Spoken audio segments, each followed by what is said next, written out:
The moment Avery Monroe stepped into the glass tower of Falcone's Global, everything in the room shifted.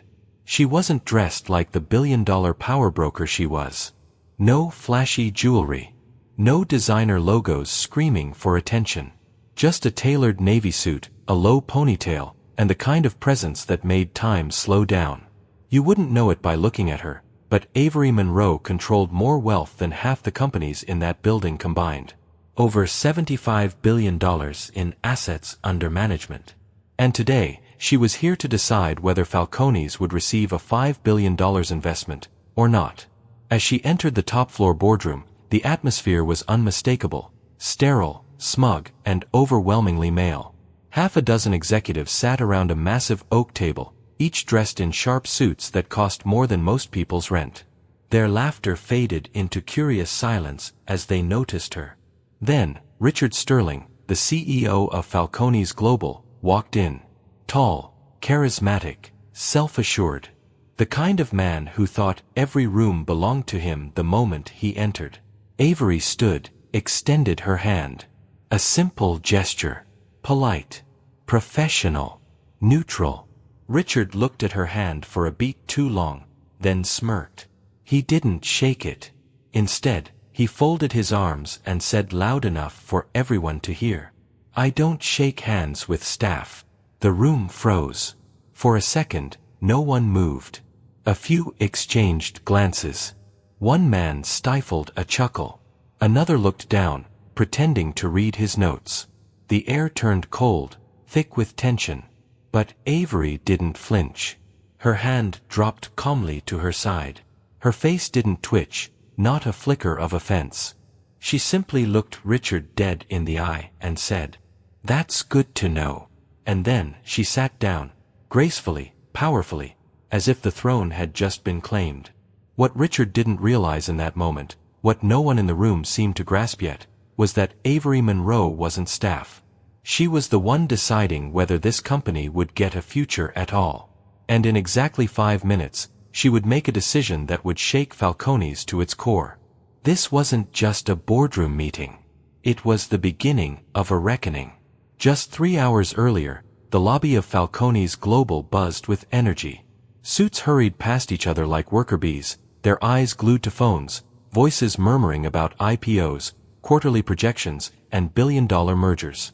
The floor-to-ceiling windows bathed the room in cold sunlight, bouncing off chrome railings and polished marble floors. Avery Monroe stood quietly near the entrance, unnoticed. She wore a clean, dark blazer and slacks, nothing flashy, nothing loud. Her makeup was minimal, her posture upright but relaxed. She held a slim tablet and a leather portfolio, the kind that looked more teacher than titan. She stepped up to the receptionist desk. The young woman behind it barely looked up, her smile plastic and brief. "Delivery?" she asked without hesitation, glancing down at the plain black messenger bag slung over Avery's shoulder. "No," Avery replied calmly. "I have a 9 a.m. appointment with Richard Sterling." The receptionist blinked, confused. "Sorry, who are you here to see again?" "Richard Sterling, CEO. My name is Avery Monroe." The woman hesitated, her fingers tapping rapidly across the keyboard. When the name popped up on her screen, her tone shifted, but not by much. "Okay, you can wait in the guest lobby. The other room." She gestured vaguely to a smaller side lounge, separated from the main executive lounge where suited men sipped lattes under abstract art. Avery didn't argue. She simply nodded and walked over to the other room, a cramped corner with stiff chairs and no refreshments. She sat and waited, silently watching. She noted everything: who was greeted with eye contact, who was ignored, which visitors were offered coffee, which weren't, which employees smiled at the security guards, and which never looked up from their phones. None of this was accidental. Avery had built Monroe Equity Holdings from the ground up by understanding how companies work beneath the surface, what they say when they think no one's watching. She knew the real health of an organization wasn't in its balance sheets. It was in its culture. And culture was everywhere, etched in tone, in habits, in how people treated those they didn't think mattered. By the time she was escorted upstairs, Avery already had a mental map of Falcone's leadership blind spots. What she needed now was confirmation. And if she got what she expected, there'd be a lot more at stake than just a first impression. The $5 billion on the table was real. But for Avery Monroe, it was never just about the money. It was about principle. It was about power. And more than anything, it was about calling out the rot hiding behind polished glass and big numbers. She wasn't there for a handshake. She was there to change the game. The elevator ride to the executive floor was silent. The kind of silence that isn't peaceful, but heavy. Avery stood next to a junior staffer named Tasha, who had been sent to escort her upstairs. Tasha was polite, well-mannered, and clearly trying her best. But the tension in her shoulders was obvious, like she wasn't sure if walking with Avery meant she was doing something wrong. As the doors slid open on the 37th floor, the atmosphere changed instantly. The air smelled more expensive, leather, filtered espresso, some overpriced sandalwood diffuser. The hallways were wider, the lighting softer, the walls decorated with original art that screamed wealth in a whisper. People here moved slower, more confident, more entitled. Avery walked with quiet grace. But as she passed open office doors, she could feel it, eyes tracking her. Not curious. Not welcoming. Appraising. A tall man in a tailored navy suit stepped out of a glass office, glanced at her briefly, then turned to Tasha. "She's here for?" Tasha responded quickly. "She has a meeting with Mr. Sterling." The man looked Avery up and down. "Facilities?" he asked, half smiling. Avery didn't flinch. She was used to this. Tasha flushed red. "No, sir.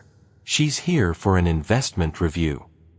The man raised his eyebrows but said nothing more, turning away as if it wasn't worth following up. Avery kept walking. She didn't need his recognition. She passed a coffee station where two assistants laughed at something on a screen. Their conversation stopped mid-laugh when they saw her, as if her presence disrupted something they weren't supposed to share. One offered a thin smile. The other just stared. Minutes later, she stood outside the boardroom, waiting. An older gentleman with silver hair and a strong jawline exited, holding a stack of presentation decks. He nearly collided with her. "Oh, I didn't see you there," he muttered. Then, after a beat, "You lost." "No," Avery replied evenly. "I'm exactly where I need to be." He nodded, confused, then walked off without another word. These weren't overt attacks. No slurs. No insults. Just microcuts, those subtle slights, dismissive glances, presumptions about role, value, place. They were quieter than racism, but just as loud to the ones who knew how to hear them. Avery didn't need to write any of it down. It was already embedded in her mind. This company had a culture problem. Not because of one person, but because the system allowed it to thrive in whispers. And the most dangerous rot, she knew, was the kind that hid beneath the surface, well-dressed, well-spoken, and deeply normalized. She adjusted her sleeve and smiled to herself. If Richard Sterling had built Falcone's on this foundation of silent prejudice, then he was about to find out just how shaky that ground really was. The boardroom at Falcone's Global was a shrine to power.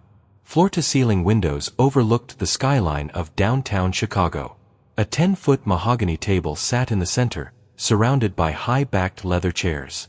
The room had been designed to intimidate, to remind anyone who entered that this was where billion-dollar decisions were made, and only the elite belonged.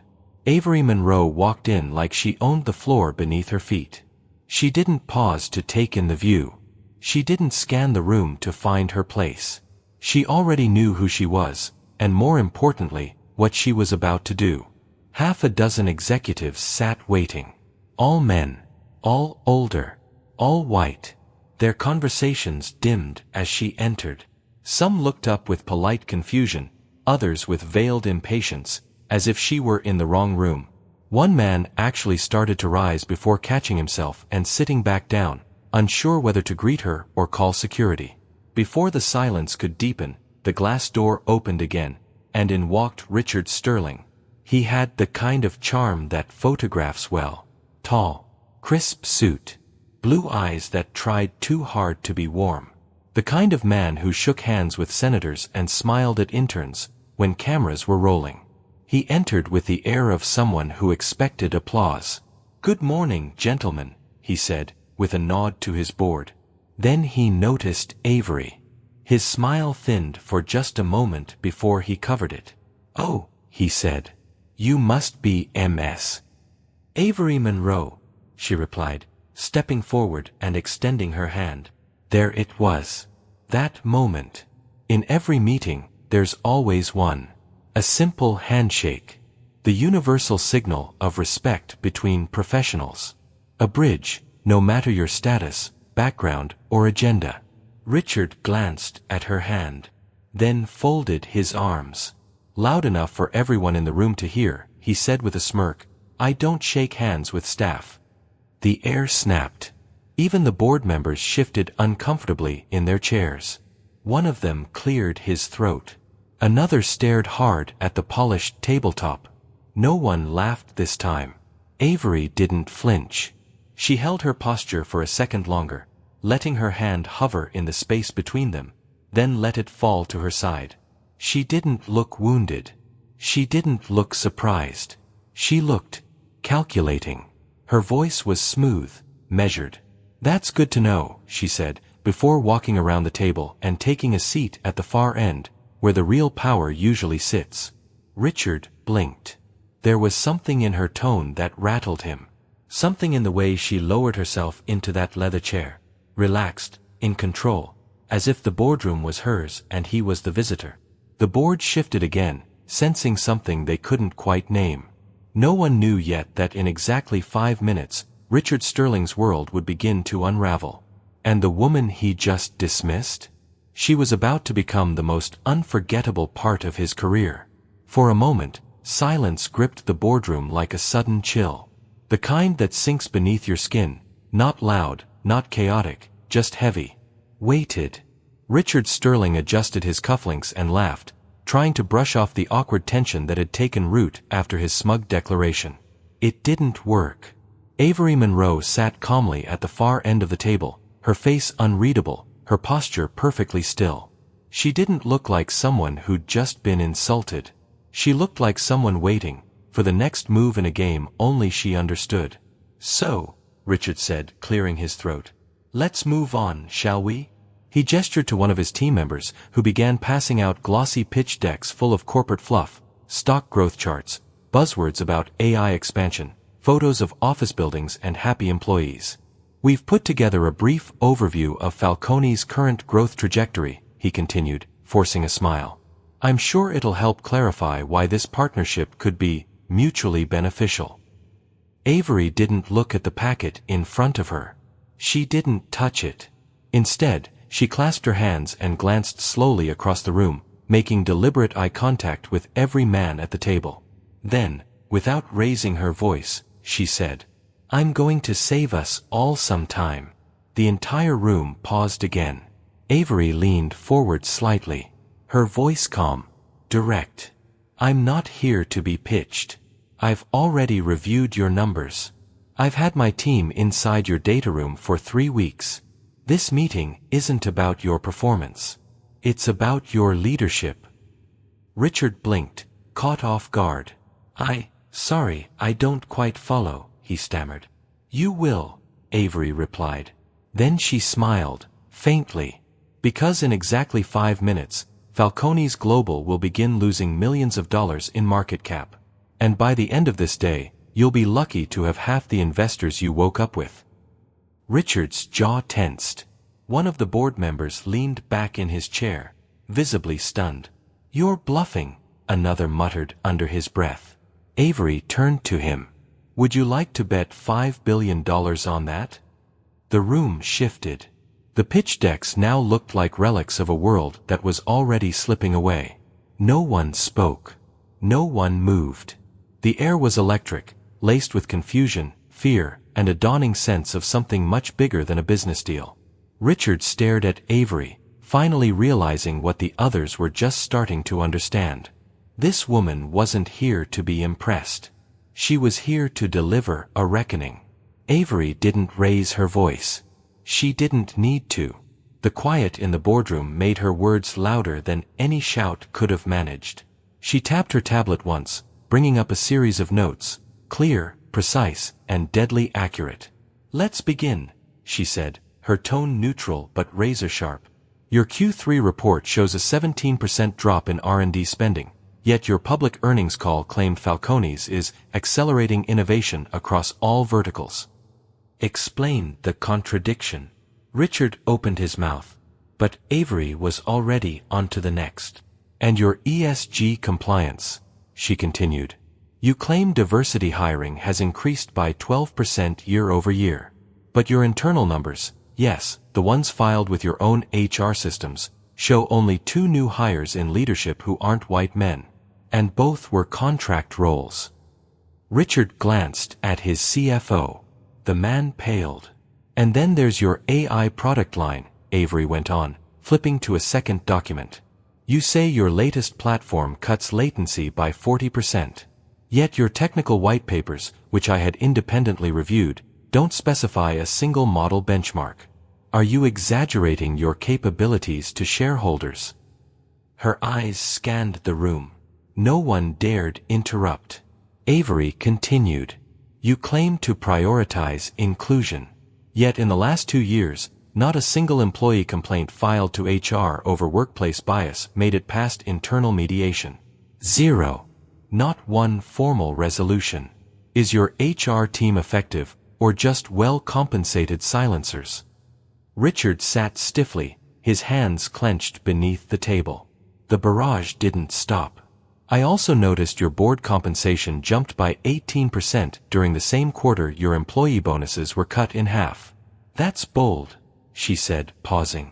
"Care to comment on the optics?" Silence.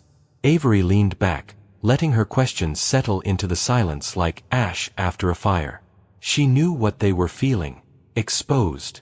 But what mattered more was what came next. These weren't just questions. They were indictments. Not of a failed business, but of a broken culture. A company that dressed up dysfunction in polished decks and buzzwords. A company that thought a smart logo and a few token hires would be enough to impress real power. But Avery wasn't there to be flattered. She was there to see through the spin. And now, one thing was clear. Falcone's Global wasn't prepared for scrutiny. Certainly not the kind that came from someone who knew exactly what to look for. The room remained still. But beneath the surface, a storm had begun. The boardroom was suffocating. Not from heat, but from pressure, unspoken, rising, and ready to crack.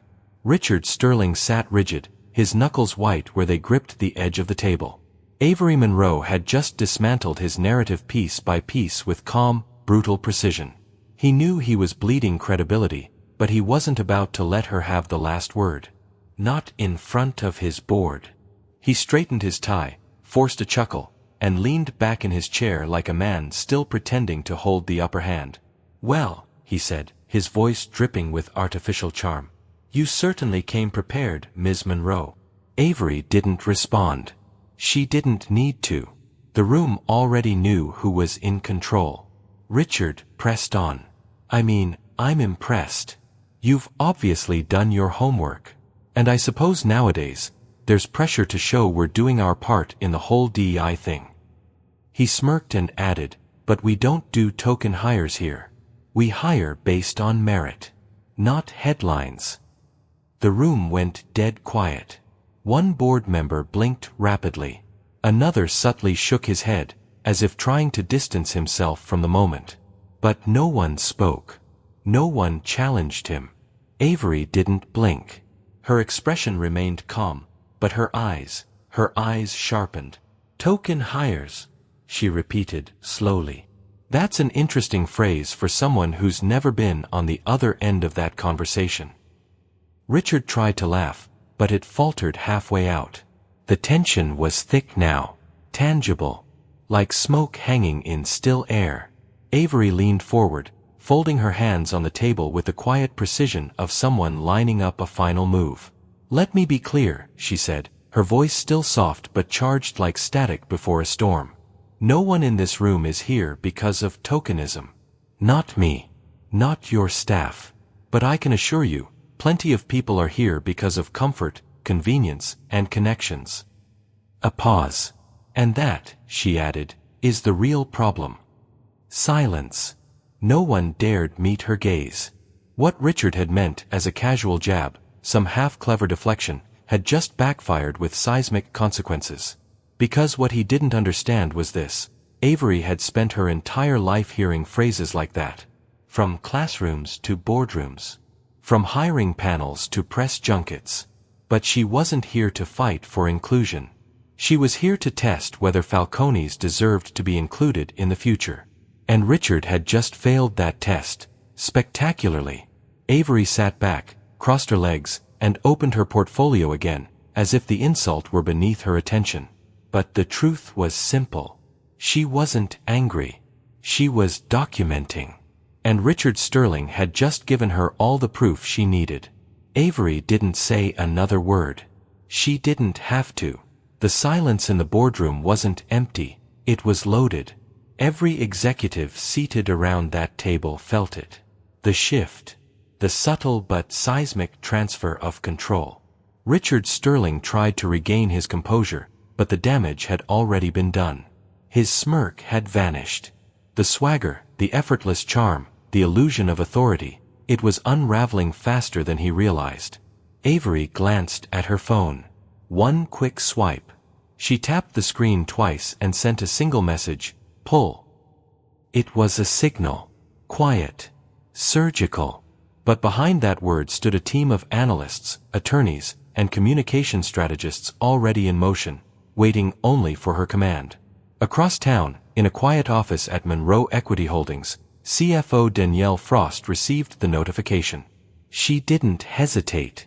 Within seconds, her team activated Phase 1. $5 billion. That was the value Avery had been considering to inject into Falcones Global, a capital infusion that would have catapulted the company's stock, solidified partnerships, and positioned them ahead of every major competitor. But now, that deal was gone. And the markets were about to find out. Danielle's team began making strategic calls to Falcones investors, partners who trusted Monroe Equity's insight above any analyst on Wall Street. Quietly, calmly, Monroe Equity began signaling that Falcones was no longer considered a reliable long-term bet. Within 30 minutes, sell orders started to trickle in. Not panic, yet, but doubt. Hesitation. A ripple. And in finance, hesitation spreads like fire in dry brush. Back in the boardroom, Avery set her phone down without a word. She knew the ripple had already begun. Richard, still oblivious, glanced at her with strained sarcasm. Checking email, Ms. Monroe? I thought we had your full attention.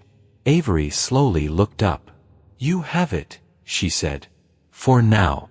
That was it. No outburst. No declaration. Just a final chess piece, placed exactly where she wanted. The board members shifted again. Not in defiance, but in discomfort. For the first time, several of them began to realize that this wasn't just a bad meeting. It was a warning shot. They had insulted the wrong woman. And that woman had just pulled the one lever they never expected: money. Because when respect fails, capital speaks. And Avery Monroe's silence now said everything they needed to hear. By the time the boardroom door closed behind Avery Monroe, Falcones Global was already bleeding. The sell-off had started slowly, just a few trades here and there. But those first few stones sent cracks through a very fragile dam. 20 minutes after Avery sent the message, Falcones stock dipped by 2.3%. Not enough to make headlines, but enough to set off alarms. Inside the risk management office on the 18th floor, analysts stared at monitors that had begun flashing yellow. The algorithm couldn't pinpoint what triggered the dip. There were no leaked earnings, no scandals on the wire. But something was wrong. The volume was off. Too many smart investors were leaving the table. Too fast, too quietly. Richard Sterling had no clue. He stood in his office, still riding the fumes of false confidence, while his assistant, Maya, knocked twice and entered with visible urgency. "Sir," she said, her voice lower than usual, "I think you need to see this." He looked up, annoyed. "I'm in the middle of reviewing." "Now," she said, cutting him off with a look she had never used before. He followed her into the adjacent executive suite, where a flat screen displayed real-time stock movements. The Falcone's ticker was dipping, again. This time by another full point. Richard squinted. "Refresh it." "It's not a glitch," she said quietly. "Volumes spiking. And Monroe Equity just pulled." Richard froze. "What do you mean, pulled?" "They're off the table. The $5 billion deal, gone. Quietly retracted. And now, investors are starting to follow." Richard's face drained of color. This isn't possible." His phone rang. It was the general counsel. Then the head of investor relations. Then CNBC. One after another, the same questions came in. What's happening with Monroe Equity? Is the funding deal still on? Why are your largest stakeholders moving? By 11:12 a.m., Falcone's was trending on Twitter. By 11:37, someone from a rival fund leaked internal speculation that the company had botched a deal with a major private equity firm, and that the reason might involve leadership concerns. By noon, the stock had dropped 6.8%. Inside the executive suite, Richard Sterling stood silent, stunned by a reality he never thought he'd face. Someone had turned the tables on him. And done it without raising their voice. He turned toward the window, watching as downtown Chicago hummed on, unaware that his empire was cracking under his feet. What had started as an insult had turned into an implosion. And the woman behind it. She hadn't even raised her voice. Richard Sterling had never felt small in a room before. But as he stepped into the minimalist glass-walled office of Monroe Equity Holdings, that's exactly what he felt. Small, unarmed, exposed. The space was quiet, bathed in warm natural light. A few modern paintings lined the walls, and floor-to-ceiling windows overlooked Lower Manhattan's financial district. Everything about the office whispered power, but not the kind that needed to announce itself. Avery Monroe was seated behind her desk when he entered. She didn't rise. She didn't smile. "Mr. Sterling," she said evenly, "have a seat." He obeyed without a word. For once, the room didn't feel like his. "I want to start by apologizing," he began quickly, the words tumbling out like a rehearsed monologue. "My behavior during our meeting was completely unacceptable. I was out of line." Avery nodded once, slowly. "You were," she said. "And I don't need an apology. I need accountability." Richard shifted uncomfortably. "I understand. That's why I wanted to meet. My board, is hoping there's still a path forward. I believe in what Falcone's can become. I believe we can course correct." Avery tilted her head, studying him with a stare that cut through the noise. "Richard," she said carefully, "this was never about one bad meeting. This is about a pattern, a system, a culture. You didn't fail because you underestimated me. You failed because you underestimate everyone who doesn't look like you." He opened his mouth, but she raised a hand to stop him. "And before you say anything else, let me be clear. This conversation is not about saving your job. It's about whether Falcone's deserves another chance. Not you." Richard's eyes lowered. "This company," Avery continued, "has great people. But it has no soul. Not the kind that survives." Silence settled. Then she spoke again, her voice sharp but steady. "I'll tell you what's next. I'm going to lay out specific, non-negotiable terms. If your board accepts them, Monroe Equity will reconsider our position. If not, we're done. And I'll make sure the entire market knows why." Richard nodded slowly. Understood. He finally saw her, not as a name on a deal sheet, not as a diversity hire, but as the architect of consequences. And in that moment, Richard Sterling realized this wasn't a negotiation. It was a verdict. Avery reached into her leather folio and pulled out a crisp, 6-page document. She laid it on the table between them, sliding it across to Richard without ceremony. "These," she said calmly, "are the conditions." Richard glanced down, his eyes scanning the bolded title, Cultural Reform and Structural Integrity Agreement. The first page alone was enough to make him shift in his seat. Avery continued, her tone unwavering. Number 1, full salary and bonus transparency. Not just to shareholders. Public. Every level, every role. Richard blinked. Number 2, an independent audit of all hiring, promotion, and retention policies, conducted by a third-party firm of our choosing. She paused only for breath. 3, mandatory diversity and inclusion training for every executive. Non-compliance results in removal. No exceptions. Richard raised an eyebrow, but said nothing. 4, restructuring your board to include at least 3 independent members from underrepresented communities within 90 days. She tapped the next line with her fingertip. 5, establishing a permanent internal ethics committee, with power to override executive decisions in matters of workplace culture and harassment. Richard's throat tightened. 6, quarterly town halls with open Q&A sessions, streamed to all employees. No pre-screened questions. Full access. He leaned back, stunned. This is substantial. Avery met his gaze, cold and clear. It's the bare minimum, she said. You have 48 hours. Accept every term in full, or Monroe equity walks. Permanently. Richard exhaled slowly, nodding. He knew these weren't just reforms. They were corrections, for years of neglect, arrogance, and quiet harm. As he looked at the document, he wasn't reading terms. He was reading the cost of keeping his company alive. And for the first time in a long time, Richard Sterling wasn't the one setting the rules. 3 weeks later, the headlines read differently.